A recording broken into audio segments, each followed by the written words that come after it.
For those of you who don't know me, my name is Laura Magley. I'm here with several different hats on today. I'm a member of this congregation. I'm a member of the St Mary's Green Team, Eco Church Group, and I also work part-time as Environment Coordinator for the Diocese of Southwark. So that's why I've been invited to come and talk to you on this Creation Sunday, and thank you very much for having me.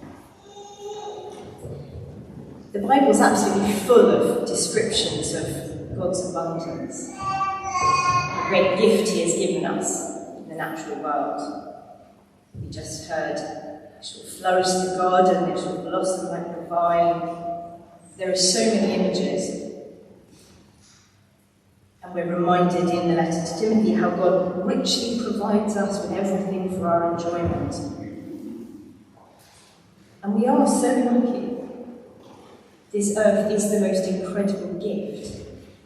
And I know that during lockdown some of us really felt that when things were quieter and we were able to listen to nature. And in the Gospel, Jesus reminds us how we must hear His words and act upon them. And sometimes when I consider those important words of Jesus, His two commandments, love God and love thy neighbour, it sometimes seems to me that the environmental crisis that we're in, the crisis that humankind has caused, breaks both His commandments. How can we love God and fail to cherish the world He has given us? How can we claim to love our neighbours if we exploit them and cause our brothers and sisters in the developing world to suffer terribly from human-caused climate change? This week I read in the paper about an Oxfam report telling us that the wealthiest 1% of the world's population were responsible for the emission of more than twice as much carbon dioxide as the poorer half of the world. Last week I read about the United Nations report, which said that the world has failed to meet a single target to stem the destruction of wildlife in the past decade. 10 years ago, governments of the world gathered and agreed targets to stop the decimation of nature, and we've missed all of them. A few months ago, the headline that was scaring me was that polar ice caps are now melting 6 times faster than in the 1990s, which means they are tracking the worst-case climate scenario projected by scientists. So we have 10 years to avert climate catastrophe, says the United Nations Intergovernmental Panel on Climate Change. The problem with these facts is that they feel so big, so terrifying, and so distant that the easiest, most human response is to stop listening, to think, well, I can't do anything about polar ice caps. But God is bigger than any of this. And our love for God and for His creation and for our neighbours can lead us into positive actions that are achievable, that feel good and right, and that bring us together in living our faith. Some of you will know that during lockdown, the St Mary's Green Team agreed to share a series of weekly eco-challenges. We took it in turns to come up with ideas and shared the results by email. The challenges were as varied as the people taking part. We celebrated nature, we tried to mend things, we found out about palm oil, we wrote to our MPs. But for me, some of the most heartening emails were the ones sharing our failures.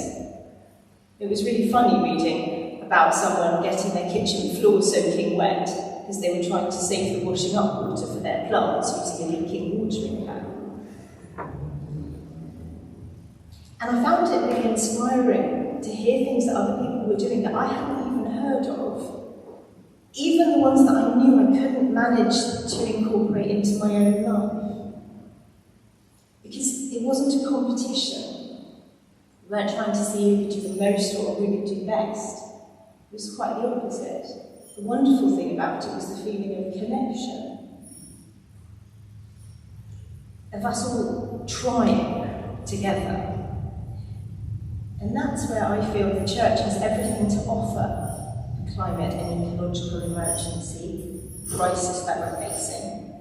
Because we're already a community. And it is community action and community voices that will make the difference. Earlier this year, the Church of England voted at General Synod to become carbon neutral by 2030, leading the way. Some people say it will never happen, it's too soon, it's too hard. It isn't really the date that matters, it's the commitment. It's the fact that people are talking about it. One person switching to a renewable energy supplier is good.